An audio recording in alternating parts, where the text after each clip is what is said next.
Hi, and welcome to a breaking news show. Special one today, guys. We have some massive breaking news. Trossard has signed a new deal with the Arsenal. Yes, you're probably thinking the same thing like myself. I thought this guy was meant to be leaving, and I thought there was other teams that wanted to buy this guy. And I also thought that we'd be buying a new left winger, possibly a Rodrigo, to replace Trossard if he had gone. However, that doesn't seem to be the case. Breaking news is that Leandro Trossard have signed a new deal to 2020 with a salary increase. So let's talk about it. First of all, if you're new around here, don't forget to hit that like, share button, and most importantly, don't forget to subscribe. It goes a long way in helping my channel grow. Now, let's talk about it. It was a massive breaking news, which literally took me by surprise, and I thought, I've got to talk about this. Gunner Blog, who works for The Athletic, basically reported earlier today on Twitter, or X, whatever you want to call it, exclusive. Leandro Trossard has agreed a new deal at Arsenal. The 30-year-old will have a salary increase. Oh my God.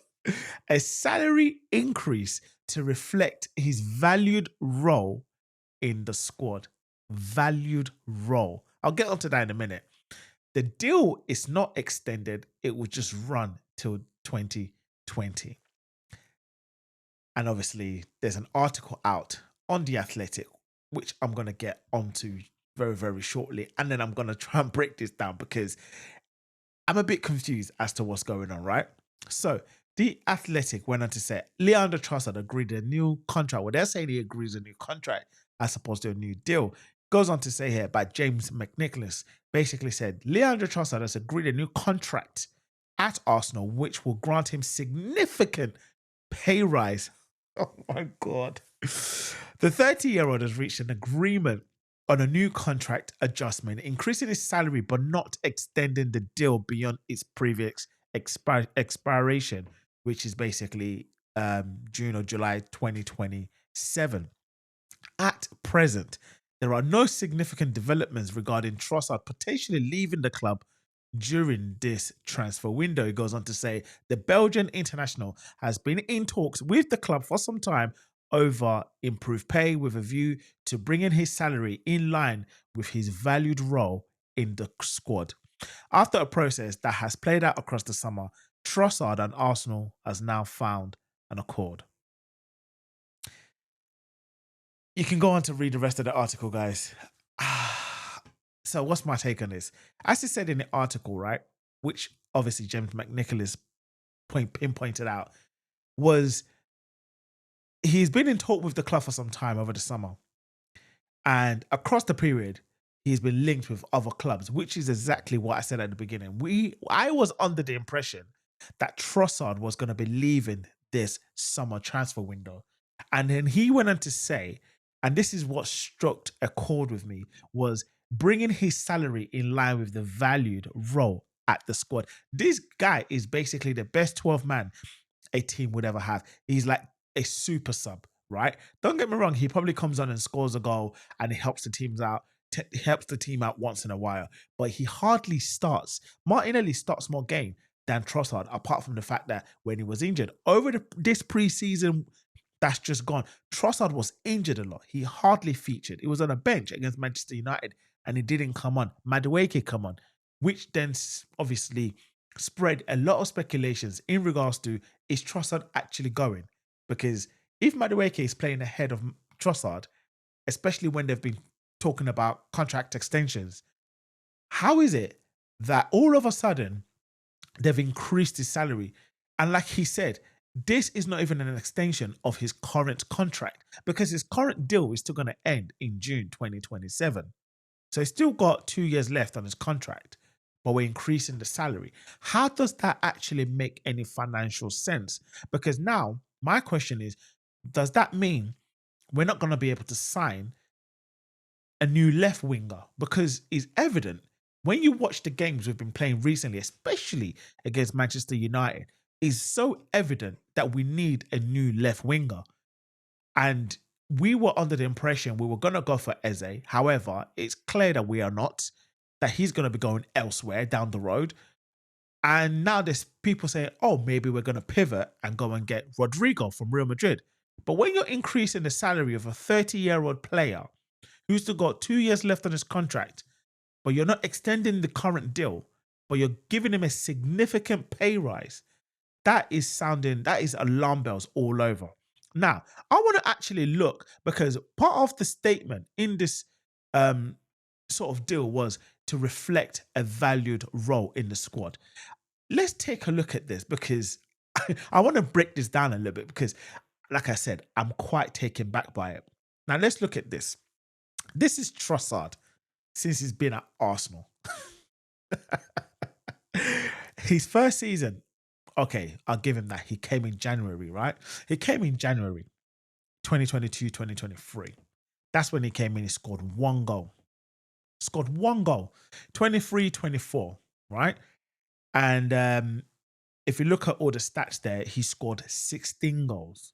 I believe he played 20, 24 plus 20 games. Don't know how they've broken it down in terms of, so we've got it here, UEFA's Champions League, 6 plus 3, scored 4 goals. UEFA Europa League, obviously we're in the Europa League. FA Cup, he appeared once, I think, as a sub. He started 6 games and came on as a sub 3 times. 2024, 2025, he scored 8 goals in the Premier League. He played, I think he started probably 28 games and came on as a sub, I believe, 10 times. That's what how I'm reading this. In the UEFA Champions League, played 6 plus 8, probably 6 starts and 8 substitutions, only scored 2 goals. And in total, he scored 10 goals in the whole season. So please tell me, what value member of the team or the squad exactly are we talking about here? Because like I said, I'm taken back by it. And this I'm so shocked. I don't even know what to say because if this is going to hinder Arsenal potentially signing a new left winger, then we're in trouble this season. You might as well kiss the Premier League goodbye. Trossard is a good player, but we can do better. And we need to do better. Like I said, we are not getting Eberechi Eze. Is going down the road. Martinelli, he's just as useless. I'm sorry, I have to say it. He's as useless as they come these days. This man cannot dribble past a goalpost. It's so poor. If you watch them against United, this man runs with the ball with his head down. And the only listen, unless we are selling Martinelli and keeping Trossard as a potential second option, and then let's say we get a Rodrigo further down the line before the transfer window closes, then I can look back on this deal and potentially say, okay, I get where you're coming from. Maybe reason why you didn't extend the contract and you thought to keep him in line and maybe to keep him a bit happy for about 2 years will increase his pay. You can look at it and say, okay, I kind of get it. Because when you look at the fact that Thomas Partey has left, obviously that's a big, massive wage of the wage bill. Jorginho has gone, and we've got a few outgoings to go. So you can look at the salary increase and maybe think, okay, I can kind of see what you're saying. Keep him sweet, keep him nice. But the likelihood is Trossard is not going to be starting games. So again, how does this deal make sense? It's just, for me, it doesn't make any financial sense. I would have preferred if they sold Trossard, right, for about 25 mil to 30 mil, if they can even get that. Because let's be honest, we're not great at selling anyways. But let's just hypothetically say we can get 20 million to 25 million for Trossard, put that towards a Rodrigo and keep Rodrigo and Martinelli for the left-hand side. And then that way, in my opinion, Madueke will be able to play as a backup to Bukayo Saka. Then you can look at the squad and say, okay, we are ready to go this season to challenge, and we look somewhat complete. Right now, we look far from complete, and there's one position, which is that left wing. And I tell you this now, if the club do not go out and get a new left winger in this squad before the transfer window closes, there's going to be let me say, not even a little bit. There's going to be some massive uproars from the fan base, probably including myself, because I don't know how this deal actually makes financial sense, in my opinion. Am I overreacting? Probably. I might look back on this in a couple of weeks after the transfer window closes and look back on it thinking, you know what? Maybe it does make sense and maybe it doesn't. Again, it all depends on what we do between now and the 1st of September. So let me know what your thoughts are in the comments as per usual. What are your thoughts in regards to this deal? Does it actually make sense? Do you think now that we've increased his salary and the likelihood is he's staying at the club, Does that actually affect us signing a new left winger? Let me know what your thoughts are as per usual in the comments below. And if you haven't already done so, don't forget to hit that like and share button. And most importantly, don't forget to subscribe. It's free. It helps a brother out. And I'll be seeing you guys on the next video before before Manchester United. No, we beat them before the Leeds game on the weekend. Have a good one, Gooners. Take care.